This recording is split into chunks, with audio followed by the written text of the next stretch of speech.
पर साथियों, इस सोच में अगर बाधा डालने का कार्य किया, और यह महत्वपूर्ण विषय है, आप सबको इसकी जानकारी होना जरूरी है, क्योंकि आप में से कई युवाओं ने पटना जाते हैं, वहां पर धरना प्रदर्शन करते हैं, यहां पर अलग अलग मंच में अपनी बातों को रखते हैं, और आपकी उस बात का मैं पूर्ण समर्थन करता हूं जब आप कहते हैं कि बिहार में डोमिसाइल नीति लागू होनी चाहिए। इसका मैं पूरी तरीके से समर्थन करता हूं।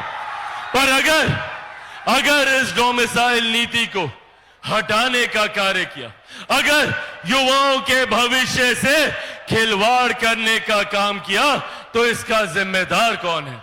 2006 में डोमिसाइल नीति को अपनाया गया था और इस बात को सुनिश्चित किया गया था कि हमारे बिहारी युवाओं को रोजगार में प्राथमिकता दी जाएगी, अलग अलग क्षेत्रों में निकल रही वैकेंसीज में प्राथमिकता दी जाएगी। आज जो लोग कलम बांटने की बात करते हैं, जिन लोगों ने रोजगार के बदले आप लोगों की जमीन हड़पने का काम किया, उन्हीं लोगों ने डोमिसाइल नीति को भी हटाने का काम किया। 2023 में जब बिहार में महागठबंधन की सरकार थी और उसमें उप मुख्यमंत्री राजद के थे और शिक्षा मंत्री भी राजद के थे, उस दिन उस कार्यकाल में डोमिसाइल नीति को हटाने का प्रस्ताव निकाला गया था। मैं चाहता हूं कि पुनः एक ऐसी व्यवस्था तैयार हो जहां पे हमारे बिहारी युवाओं को उनका हक, उनका अधिकार मिले। डोमिसाइल नीति हम लोगों के लिए कोई खैरात नहीं है। हम लोग चाहते हैं कि बिहार जैसा राज्य जो बनिस्बत बाकी राज्यों के आज भी मुख्य धारा के साथ नहीं जुड़ पाया है, जरूरी है इस राज्य को ज्यादा से ज्यादा मदद मिले।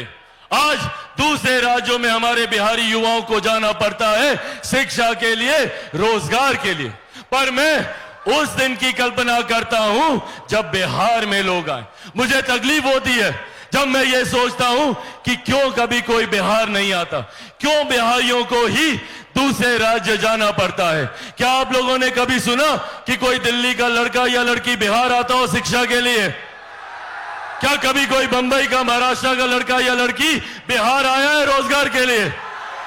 तो फिर क्यों सिर्फ हम बिहारियों को ही दूसरे प्रदेश जाना पड़ता है? शिक्षा के लिए जाते हैं, रोजगार के लिए जाते हैं, और वहां किस तरीके से हमें अपमानित किया जाता है।